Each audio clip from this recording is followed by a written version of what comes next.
विशिष्ट महर्षि और प्रभु रामचंद्र जी का ज्ञानमयी संवाद सुनते हैं द आर्ट ऑफ लिविंग के फैकल्टी स्वामी वैशंपायन जी की वाणी से। अगर आपने अभी तक इस चैनल को सब्सक्राइब नहीं किया है तो इसे जरूर सब्सक्राइब करें और सब्सक्राइब करने के बाद बेल आइकन को भी जरूर दबाएं। जय गुरुदेव।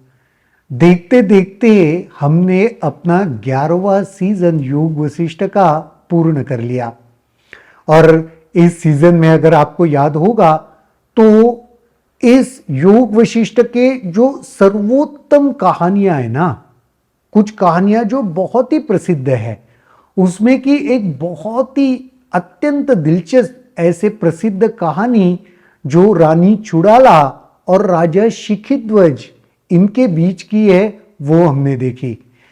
बहुत ही डिटेल में ये पूरा सीजन चला है। राजा शिखिध्वज जो अज्ञान में थे, शुरुआत में हमने देखा कि वह सब कुछ राज का त्याग करके आत्मज्ञान प्राप्त करने के लिए जंगल में चले गए और फिर वहां पर रानी चुड़ाला कुंभ के एक ब्राह्मण के वेश में आई और फिर शुरुआत के इस सीजन में हमने देखा कि बहुत एक डिटेल चर्चा चली कि वह कुंभ जो ब्राह्मण के रूप में आया था उसने राजा को कहा कि ये तुम्हें वो आत्मज्ञान चाहिए तो तुम्हें पूर्ण परित्याग करना पड़ेगा, सब कुछ त्याग करना पड़ेगा। तो यह सुनकर राजा ने कहा मैंने तो परित्याग कर दिया कि मैं राजपाट छोड़ के आया, अपने परिवार को छोड़ के आया, सब तो परित्याग मैंने कर दिया, फिर भी वह शांति नहीं प्राप्त हुई। तो फिर कुंभ ने उनको और किंडल किया और उनमें नहीं, परित्याग का मतलब वह राजपाट त्याग करना नहीं। फिर राजा को लगा अच्छा फिर परित्याग क्या मेरी कुटी है क्या, फिर वो कुटी का भी त्याग कर दिया, वो वन का भी त्याग कर दिया, नहीं वो भी नहीं है पूर्ण परित्याग।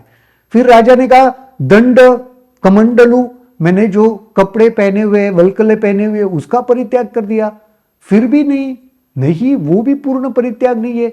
तो फिर क्या है वह चर्चा हमने बहुत विस्तृत में डिटेल में देखी और फिर राजा को कुंभ ने यानी जो रानी चुड़ाला थी उसने यह समझाया कि पूर्ण परित्याग का मतलब वह मन का त्याग करना पड़ेगा, अहम भाव का त्याग करना पड़ेगा और असीम चेतना में प्रस्थापित होना पड़ेगा।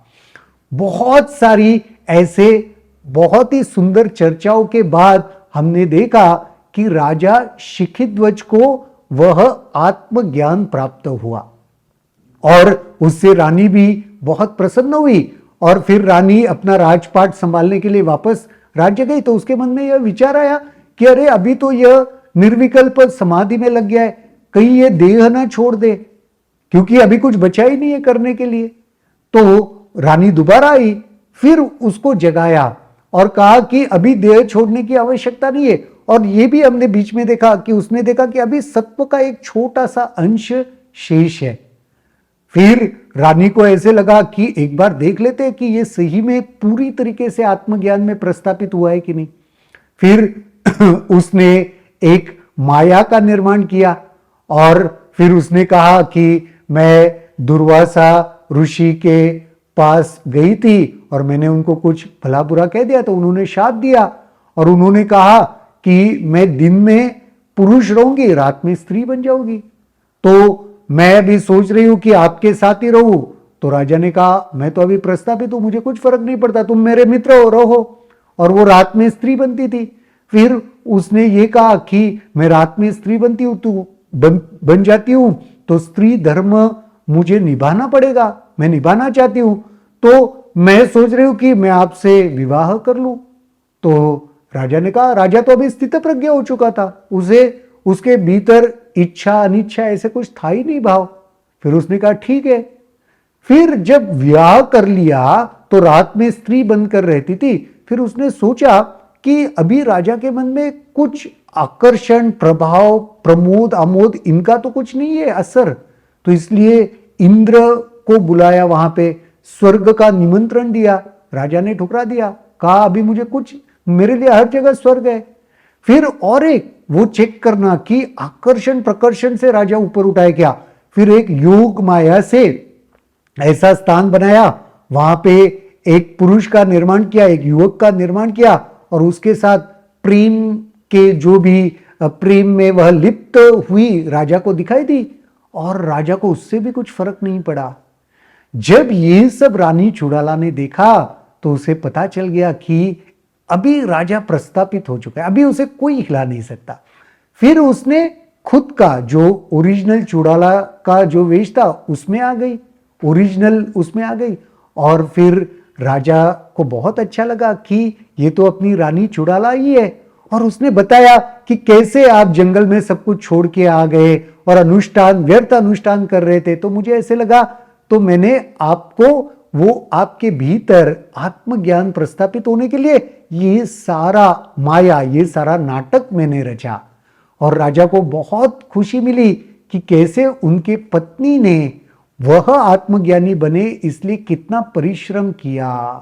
फिर वो उसमें ये भी हमने देखा कि राजा कहता है कि इस दुनिया की सारी स्त्रियों को मैं चाहता हूं कि अपने पति को आत्मज्ञान में लाने के लिए जैसे रानी चुड़ाला ने प्रयास किया वैसे सबने करना चाहिए।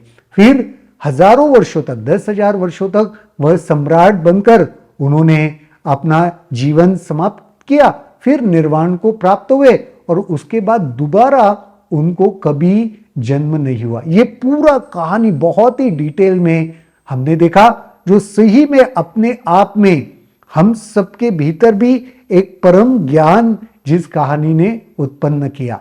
फिर उसके बाद वशिष्ठ जी प्रभु रामचंद्र जी को कहते हैं, तुम्हें भी बिल्कुल ऐसे ही जीवन व्यापन करना चाहिए कि जैसे राजा शिखिध्वज ने किया, या जैसे कच्छ जो बृहस्पति के पुत्र थे उसने किया। तब प्रभु रामचंद्र जी आखिर के इस सीजन में पूछते हैं कि कच्छ ने कैसे वह स्थिति प्राप्त की, बृहस्पति से, गुरु से उन्होंने क्या उपदेश प्राप्त किया। ये पूरा सीजन में हमने देखा। यह हमारा 11वां सीजन था। अब एक आखिरी यानी 12वां सीजन हम बहुत ही जल्दी ला रहे हैं। तब तक के लिए इसे आप देखते रहे, इसके ऊपर मनन करते रहे, चिंतन करते रहे। जय गुरुदेव। अगर आपके इस वीडियो को लेकर कुछ सवाल हैं तो कमेंट सेक्शन में जरूर लिखें, जिसके ऊपर हम आने वाले वीडियोस में चर्चा करेंगे।